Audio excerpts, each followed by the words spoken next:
I have in my hands the Cleveland RTZ Wedge, or RTZ, RTZ, RTZ, RTZ. RTZ rolls off the tongue better. And I also have the RTZ Full Face, which has grooves on the entire face. Now what they're saying is that these are exactly the same molds. They haven't made a different shape head.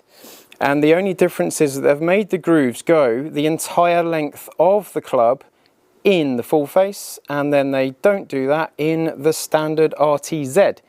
And when you look at it this way, it's sort of a bit of an optical illusion. I think this dark bit here just gives us a little bit of like normality, and then because this Full Face is so different, it looks like this is bigger, it looks like this is higher up, but it is the same shape. They do these wedges in a few finishes, so we've got the black finish, which looks nice and clean, and then you've got your Tour Satin, which is something we've seen before in terms of colour. We've also seen the black one before. There's a difference in the Tour Rack. So the Tour Rack in the RTX 6 is a rusty head, so the head goes rusty after time. But with this year's RTZ lineup in the Tour Rack, it's that same sort of colour, but it doesn't go rusty. But I don't actually have one to show you. However, this is the RTZ. I was going to say RTX. So I've got a 56 degree, I've got just over 100 yards. I'm going to see what the difference is between these two clubs, because in the Full Face, I'll nearly hold it. In the Full Face in the RTX 6, we got lower launch, higher spin because of that different shape in the head. The weight was higher up, which makes the ball launch lower and spin more. But here we don't have this difference in shape, we've got the same shape in the head, so I just want to see if there's any performance differences between these two heads. And another thing to note is I think these grooves are sharp. I haven't seen a golf ball chew up like that in very few shots since the illegal grooves of pre-2010.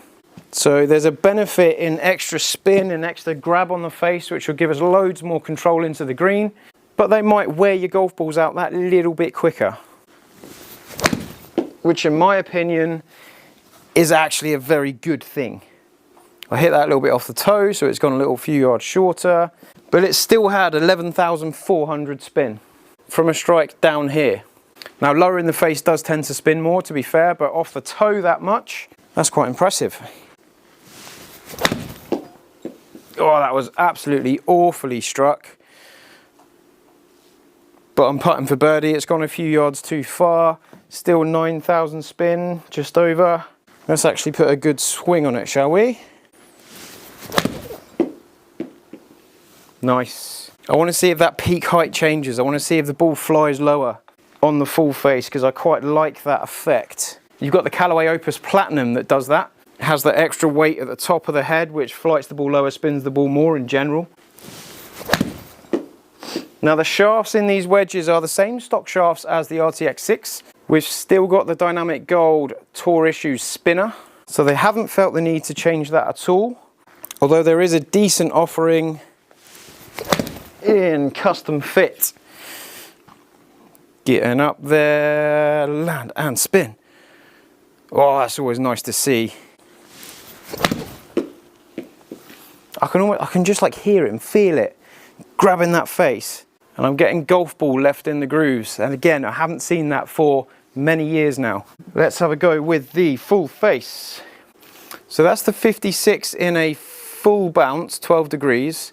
With the Full Face, we've got 56 in Adapt, so 8 degrees of bounce. It's a lower bounce than the full, but that Adapt is basically like we've got different layers. We've got a different grind on here, so we've got like this area here that's got a higher bounce around the back here and a sharper leading edge there. So if I put my hands forward, I can get that sitting a lot tighter to the floor for when I need those little nippy ones around the edge of the green off a hard lie.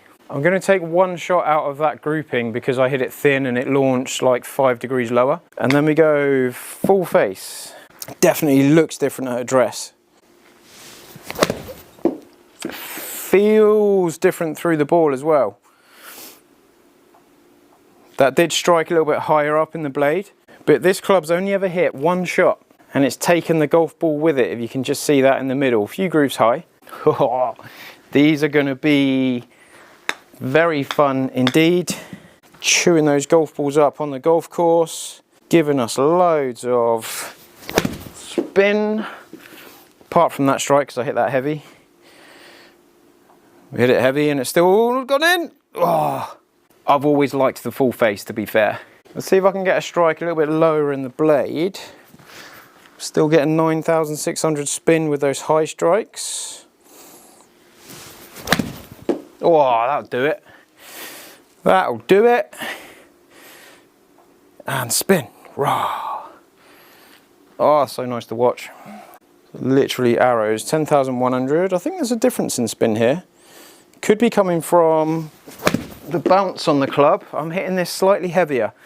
When we've got more bounce on the club, the blade sits higher off the floor, so it's easier to hit lower in the face to get that little bit more spin. When we have lower bounce, we can sometimes get the strike slightly higher up, which is why demoing, trying and fitting is very important. Now, most retailers that stock Cleveland should have some demo kit where we can look at where you're striking in the blade, where we can look at how those wedges are performing for you and click in different shafts and just see if there's a better flight from a different shaft. But definitely higher in the blade, and I probably at face value would not be benefiting from that 8 degrees adapt bounce myself, but I quite like the idea of having lower bounce in the 60, even though this is 56, lower bounce in the 60 and then higher bounce in the 56. So I've got a bit of versatility, I've got a few options. If I get a really tight lie, I know I can go to my 60 and tuck under the ball. If I've got a fluffy lie where it's sticking up a little bit more, or just generally a bad lie that's really wet and soggy, like I want a bit more bounce to kind of like give me that little bit of forgiveness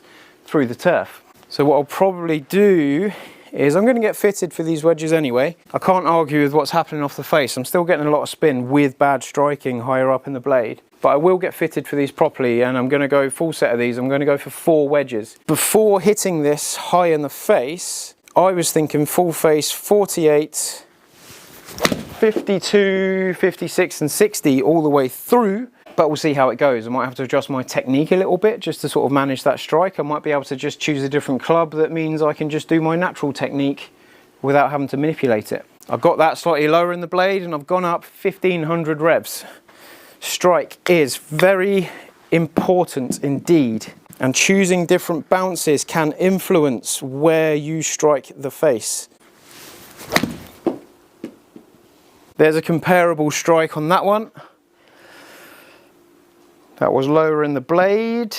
Seemed to spin back a bit more. Yeah, 11,350. And we have chewed that brand new golf ball up a good one. All right, one more visual shot. I'm going to look at my target. I'm not swinging a golf club, I'm hitting a ball to an area. And I get a much more solid strike when I think ball, target, go there please. But I love the idea of them. Lots to be said for the bounce on each club to control where you strike the ball in the face. I got a few strikes high up straight away, and then I had to adjust myself to get it lower in the blade. But with the full face in the black RTZ, I got it lower in the face straight away without having to try, without having to adjust anything. But again, I kind of want one of each in my golf bag to have maximum versatility. One thing I will do actually is hit a few with the Opus. So the Opus 56 12 degree bounce, so it's got the same bounce as the Cleveland RTZ. I just want to throw a few of these in there. It looks very different. Looks completely different at address. Little bit chunky. Spinning. Now I did do a wet test with the Opus compared to the RTX 6. Pure. God, that felt nice. Just want to see if we get a different flight, different height, different spin in the Callaway compared to the Cleveland. I don't think the Callaway is chewing up the golf ball as much as the Cleveland by a long way, but it is still a fantastic wedge. The Opus has a different shape. Sometimes you look down at a club behind the ball and you just get inspired. I have to say the Opus 60 C grind looks gorgeous behind the ball, and around the edge of the greens it's very inspiring. If I get that much more performance on my full shots, I'll get over it, but the performance has to be quite different to kind of like change your mind sometimes. Let's see what the data's saying. I mean, one thing to note is the tightness of the grouping up here. They're all very, very close. I gave myself 106 yards to the pin. I'm going to ignore that third shot in the Callaway because the peak height was that much lower. I got 89 and 80 on the first two, 105, 104. The third one was just a little bit scrappy strike-wise. But peak height, 84, peak height, 84. I've got the same peak height on both wedges, which supports the idea that these are actually the same size, geometry and shape and everything.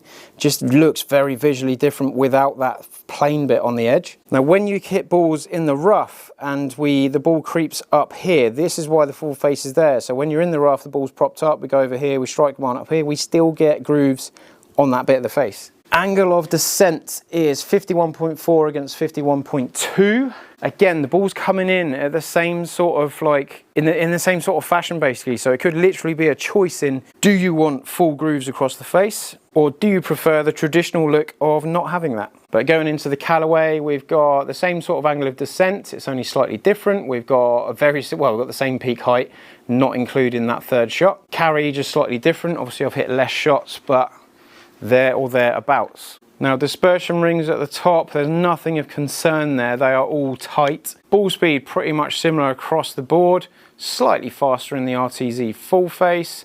Launch angle pretty similar, just that touch lower in the Full Face. We've got a little bit more distance from that slightly lower launch and from that slightly higher speed. So we've got 104, 105, 107, there or thereabouts between the three. Very, very comparable. There's not one that stands out from the other. All I'll be doing there is going, okay, like what bounce have you got? How much does the bottom of that wedge stick out? How's that going to interact in the turf? And where in the blade does that bounce make you strike it? But I am very impressed with all three of those wedges. They perform in quite a similar fashion. I love the fact that the ball chews up like that because I know I'm getting very good spin. The spin between the three was comparable. There wasn't one that was like massively higher than the other. Again, wet test that I did before, I did get a lot more spin out of the Cleveland compared to the Callaway, but that's just one of those things. We still got the same carry. It didn't affect the end result of the shot. But I've got a few things this year. I'm entering a few more tournaments than I did for the last 2 or 3 years because I haven't really played much competitively with a card in my hand. I'm going to go for open qualifying if I can organise myself around it. So I want to make sure that my equipment is as sharp as possible in the bag, ready for that. If I go and shoot 100 in the first stage of qualifying, I don't mind. I just want to see what I can do. I want to see if I can prepare properly for it. So stay tuned to stick around for that journey because it could be a fun one. But I'll see you on the next video.